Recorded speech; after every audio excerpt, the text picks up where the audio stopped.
Maayong hapon.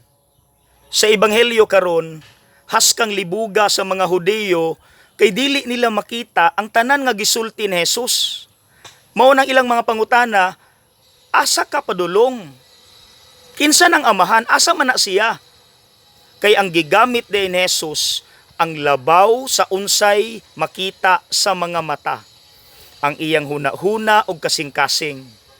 Mao nang kampante siya nga bisan dili niya makita iyang amahan sa langit, proud siyang muingon, wala ko mag-inusara, wala ko pasagdi. Kay mas nabati niya ang presensya sa Dios, ginamit ang iyang huna-huna o kasing-kasing.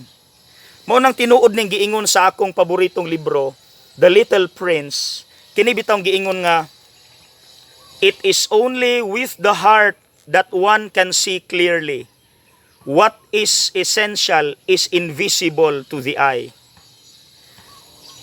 Timing mga igsuon di ako sa sementeryo.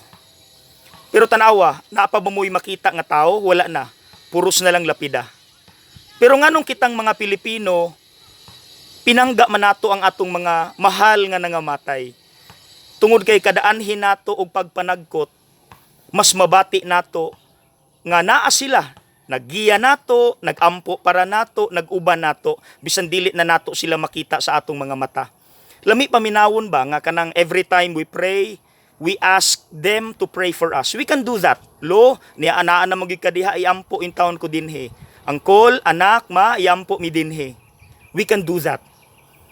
Tinuod gyud ning giingon mga igsoon. It is only with the heart that one can see clearly. What is essential is invisible to the eye.